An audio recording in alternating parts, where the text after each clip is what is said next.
सवाल साधारण है लेकिन थोड़े पहेली टाइप में पूछे हुए हैं। ठीक है, इसने कहा कि किसी वस्तु को 1754 रुपये में बेचने पर, किसी वस्तु को 1754 रुपये में बेचने पर जितना प्रॉफिट होता है, ठीक है, उतना ही लॉस होता है 1492 रुपये में बेचने पर।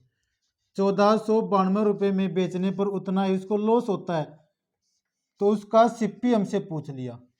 ठीक है, तो सीधी सी बात यह है कि सीपी इसके बिल्कुल बीच में होगा, है ना। जितना डिफरेंस यहां से यहां तक होगा उतना ही डिफरेंस यहां से लेकर यहां तक होगा। तो ऐसे में हम क्या करेंगे, जो ये दोनों एसपी हैं, जो दोनों सेलिंग प्राइस है, इन दोनों को जोड़कर 2 से भाग कर देंगे तो हमें बीच की जो ये वैल्यू ये आ जाएगी। ठीक है, तो ये सीपी हमारे पास आ जाएगा। दोनों को जोड़ लेते हैं,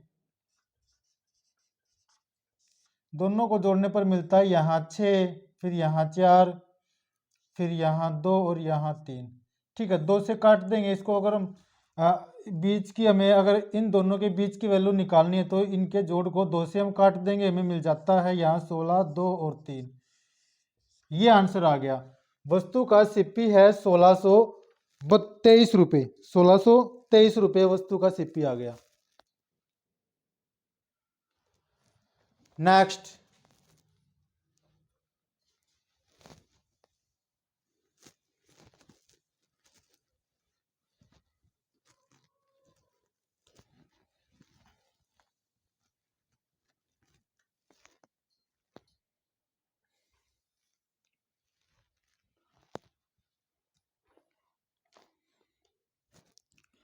यहां कहता है एक वस्तु को 280 रुपये में बेचने पर दुकानदार को लागत मूल्य का 1/3 लाभ के रूप में प्राप्त होता है। घड़ी का लागत मूल्य व लाभ प्रतिशत बताइए। उसने हमसे पूछा है प्रॉफिट परसेंटेज कितना हुआ है उसको, और घड़ी का लागत मूल्य, घड़ी का सीपी उसने पूछा हमसे। सवाल में जो रकम हमें दे रखी है 280 रुपये, वो काम आएगी ये निकालने के लिए। ठीक है, अगर हमें ये निकालना है तो हमें सवाल में दी हुई रकम की आवश्यकता नहीं है। इसने कहा कि लागत मूल्य का 1/3 लाभ होता है। अगर वो कहता कि लागत मूल्य का आधा प्रॉफिट हो जाता है, तो सीधी सी बात, उसको कितना प्रॉफिट हुआ, 50%। ठीक है, अगर मान ले कि लागत मूल्य 100 है, अगर और इसका आधा उसको प्रॉफिट हो रहा है, इसका आधा प्रॉफिट हो रहा है, तो इसका मतलब वस्तु को उसने 150 रुपये में बेचा है, तो 50 रुपये का फायदा हो रहा है 100 पर, तो सीधी सी बात है 50% का फायदा हो गया। अब उसने कहा, सवाल में पूछा है कि उसको 1/3 जो है, 1/3 लागत का 1/3 उसको फायदा हो रहा है। अगर फायदा आधा हो रहा था तो हमने इसका आधा कर दिया, 50%। 1/3 पूछा है वो भी प्रतिशत में, तो इसका 1/3 कर देंगे, सोल्व कर लेंगे, हमें मिल जाता है 33 सही 1/3%। ये उसको फायदा हुआ प्रतिशत में। उसने प्रॉफिट परसेंटेज पूछा था, ये उसको फायदा हो गया। और वो कहता है कि इसका लागत मूल्य बताइए, लागत मूल्य ये निकालना है। तो यहां पर एक बात देखने की है कि उसने वस्तु को 280 रुपये में बेचा है। ठीक है, 280 रुपये में उसने वस्तु को बेच दिया। इसने हमसे ये भी कहा कि वस्तु को बेचने पर 1/3 के बराबर फायदा हुआ है। मान लेते हैं कि वस्तु का ये लागत मूल्य है। ठीक है, ये लागत मूल्य है, मैंने इसके 3 टुकड़े कर लिए बराबर बराबर। ठीक है, इस टुकड़े को मैं 1/3 बोल सकता हूं, है ना। ये टुकड़ा जो है 1/3 के बराबर है। उसने कहा कि इस टुकड़े के बराबर उसको प्रॉफिट हुआ है वस्तु को बेचने पर, तो उसने इतने के बराबर उसको प्रॉफिट हुआ है, इस टुकड़े के बराबर। तो इसका मतलब यहां से लेकर यहां तक तो आ गया वस्तु का सीपी, और यहां से लेकर यहां तक आ गया वस्तु का एसपी। ठीक है, अब अगर हम एसपी के 4 बराबर टुकड़े कर दिए, सीपी के 3 बराबर टुकड़े हैं। अगर मैं इसको 4 से भाग करके और 3 से गुणा कर देता हूं तो मुझे सीपी मिल जाता है। ठीक है, ऐसे भी हम सवाल को सोल्व कर सकते हैं।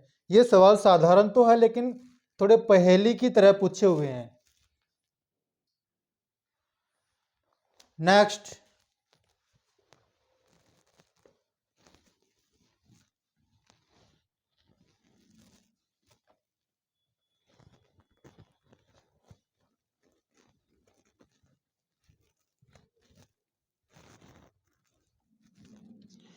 किसी सामान को 69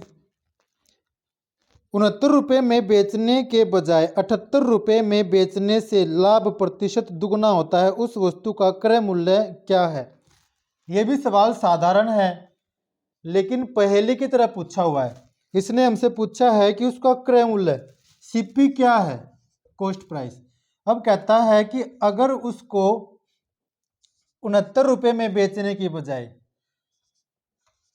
अगर वो 78 रुपए में बेचता है तो उसको लाभ प्रतिशत दुगना हो जाता है, उसको लाभ प्रतिशत दुगना हो जाता है। ठीक है, 69 की बजाय अगर वो 78 में वस्तु को बेचे, ठीक है, तो इसका मतलब ये है कि इनका जो डिफरेंस होगा, इनका डिफरेंस जो होगा यहाँ पर हमें आएगा, मान लेते हैं कि यहाँ x आ गया तो इनका डिफरेंस 2x आना चाहिए, दुगुना।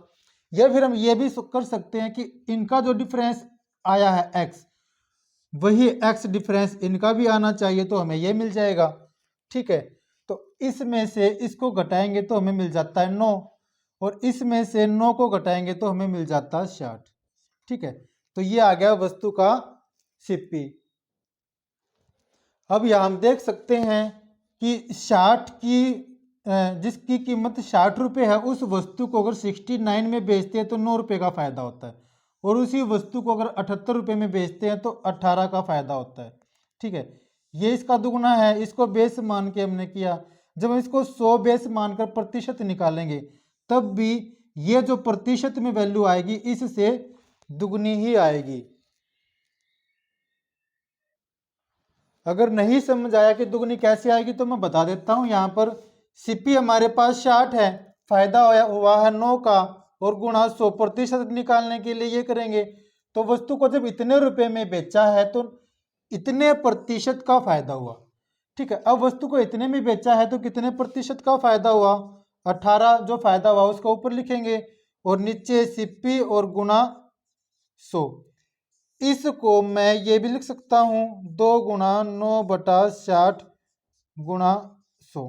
ठीक है, इसका ये जो है ये पूरी वैल्यू इसकी दुगनी है, यहाँ 2 से गुना हो रही है। ठीक है, तो ये प्रतिशत में भी दोगुनी होती है। तो हमें इस कंफ्यूज नहीं होना कि पहले हम इसको प्रतिशत निकालना पड़ेगा। अगर ऐसे सवाल आ जाता है तो हम डायरेक्ट ऐसे सवाल को सोल्व कर सकते हैं।